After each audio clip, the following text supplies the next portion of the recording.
आनंद भाई। जीव ही नंद है और परमात्मा ही आनंद है। तो बात समझ आई, भगवान का रूप क्या है? सच्चिदानंद रूपाय। किसी व्यक्ति का आप रूप जान गए, कहो नोनी बर दामान खोजे बर रिथे, तो पहली पूछता नो कैसे दिखते, है ना? दामान बहुरिया कोनो खोजे बर है तो पहली पूछता नो कैसे दिखते, और कैसे दिखते, बढ़िया दिखते, अच्छा दिखते, जान गए ना, तो पूछता नो करते का। अब वो करते का। तो भगवान भी कौन है? तुम्हारे जीवन का स्वामी है, जगन्नाथ है ना? जगन्नाथ जगतपति है ना, और उसको भी तो हमें पाना है। और जब तक वो नहीं मिलेंगे, नहीं पाओगे, यहीं बैठे रहोगे क्या? ये तो क्या है भैया, 4 दिन का है, हाँ, लेकिन जाना तो वही है। और जब तक वो नहीं मिलेंगे तब तक अनंतता में भटकते रहोगे। तो दूसरा, अब भगवान का रूप जान गए, अब भगवान का कार्य जान लो। भगवान करते क्या है?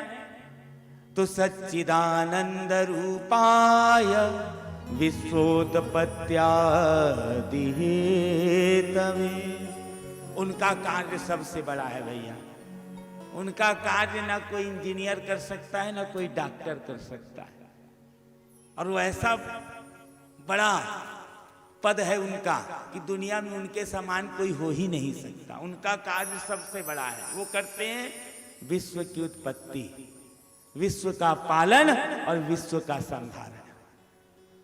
वही विश्व को रचने वाले हैं और वही विश्व में सबको बसाने वाले हैं और वही विश्व को अपने में लीन करने वाले हैं। ये भगवान का कार्य है। कोनो इसना इंजीनियर मिली, विश्व बनाने वाला, विश्व चलाने वाला और विश्व को अपने में लीन करने वाला।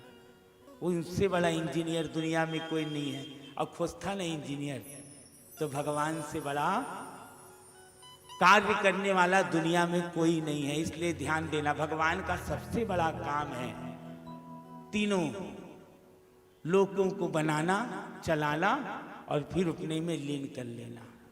ये भगवान का कार्य है। अब कोई लंग पूछिया तुहर रूप सुंदर है, तुहर कार्य बढ़िया है, तो अहू जानना चाहो का स्वभाव कैसे है? सब तो ठीक है, स्वभाव तो बने ना।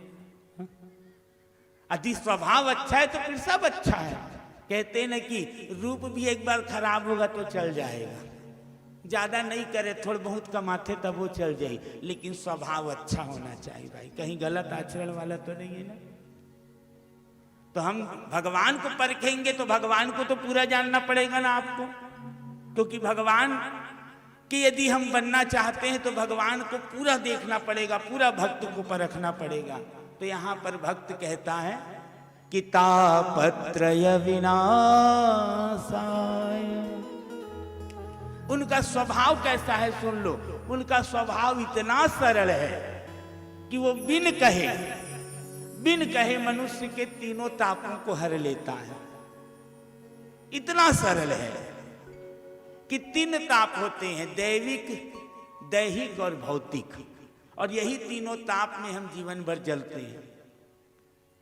दैहिक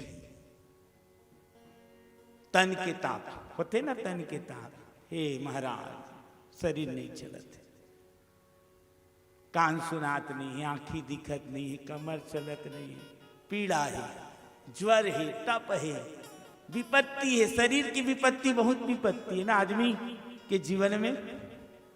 तन दुखिया बहुत दिखते, आजकल बहुत दिखते तन दुखिया सब है, लेकिन तन से दुखी है। लेकिन तन से आप दुखी हो ना तो अन्यत्र कहीं मत जाओ, मेरे भगवान की शरण में आओ, क्योंकि यही तुम्हारे इस दैहिक शरीर के ताप को शांत कर सकता है, यही शांत कर सकता है। इसकी शरण में बैठो, सब पीड़ा खत्म होगी। दैविक ताप होती है, इसके बाद दैहिक होती है, दैहिक के बाद दैविक ताप होती है। अचानक दुर्घटना घट जाना, हाँ, अचानक दुर्घटना घट जाना, पाके गेहूं में करा गिर जाना, कहावत है, छत्तीसगढ़ी कहावत। किसान बेचारा 4 महीना मेहनत करते, धूप में तपथे, धान सेवा करते, और जैसे ही पाक के तैयार होते, खरही गांजे करा गिर के का करते, खत्म कर देते। तो अब एमा काकर दोष है भैया? ये नहीं देखती कि कौन पाक के धरे है और कोई काकर है कच्चा है। तो जीवन में ये दैविक ताप भी होता है। सांप काट देना, दुर्घटना हो जाना, एकाएक विपत्ति, अभी आए ना कोरोना, ये प्रकृति के ताप है ना। भागे बर पड़त है ना, कोंटी आए बर पड़त है कि नहीं पड़त है? मुंह आंखी सब लग तोप के भागे बर पड़त है। बचे रिया, देखे रिया, ये देव कौन है? ये दैविक ताप है, प्रकृति का ताप है। दैविक ताप, दैहिक, दैविक और फिर भौतिक ताप। संसार के सुख चाहिए मुला, गए रहे ओकर घर, ओकर बिल्डिंग के टाइल्स बड़ा सुंदर है, ओकर घर के एसी बड़ा सुंदर है। ये भौतिक सुख चाहिए कि नहीं चाहिए हमको? हम किसी का गाड़ी देखे, मोटर देखे, धन देखे और नहीं मिले तो दुखी हैं। तो जीवन में 3 ताप है बस आपके, शरीर का ताप, दैविक ताप, सांसारिक, और भौतिक ताप ये नहीं मिला है। मिल जाता तो सुखी हो जाता, लेकिन हमारे भगवान इतने सरल है कि ये तीनों तापों को शांत करते हैं। इनकी शरण में आओगे तो पीड़ा भी दूर करते हैं शरीर का, इनकी शरण में आओगे तो दैविक बाधाओं से भी शांति मिलती है। कोई ग्रह दोष बाधाएं आपके विपरीत नहीं होते, वो सब अनुकूलित होते हैं। और साथ साथ भगवान के शरण में रहोगे तो सब मिलेगा। जिस भी परिस्थिति में रहोगे सुखी रहोगे। यही सोचोगे कि भैया मोर लंकार नहीं है तो का होगे, सुंदर भगवान है, ये दूठन हाथ गोड़ दे, बैठ के कथा तो सुनियो। कार मिल जही तो बेकार घला हो जा। हाँ? जीवन में तन बढ़िया है, शरीर स्वस्थ है, और इससे अच्छी गाड़ी कोई है? हाँ? जिनके पास पाँव नहीं है, आंख नहीं है, कान नहीं है, उनसे पूछना भैया। वो कहता है भैया मुझे दुनिया का कोई एरोप्लेन कार मत दो, सुंदर 2 पाँव आंख शरीर दे दो, बैठ करके कम से कम कथा तो सुनूंगा, हरि का भजन तो करूंगा, जीवन में मंदिर तो जाऊंगा। तो ये तीनों ताप से भगवान बचाते हैं, दैहिक, दैविक, भौतिक। यही भगवान की हेतु की कृपा है, ये मांगने की भी जरूरत नहीं है। भागवत की शरण में आते हो तो ये भगवान का स्वभाव है कि वो हम सब पर कृपा करते ही हैं। तो आपने क्या जाना? भगवान का नाम, भगवान का कार्य, भगवान का स्वभाव, और सबसे सुंदर बात भगवान का नाम। श्री कृष्णाय वयं नुमः। वो कौन है? भगवान श्री कृष्ण है, जिनको मिल करके हम सभी प्रणाम करते हैं। वयं नुमः। और इतना आप जान गए तो आप भगवान को जान गए।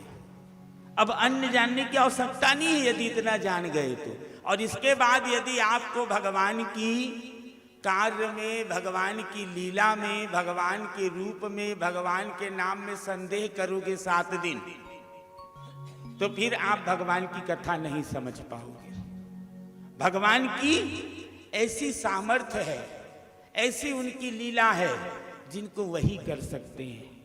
और उनकी लीला में, उनकी कथा में आप निश्चल भाव से बैठकर कथा सुनोगे, आपको कथा समझ आएगी।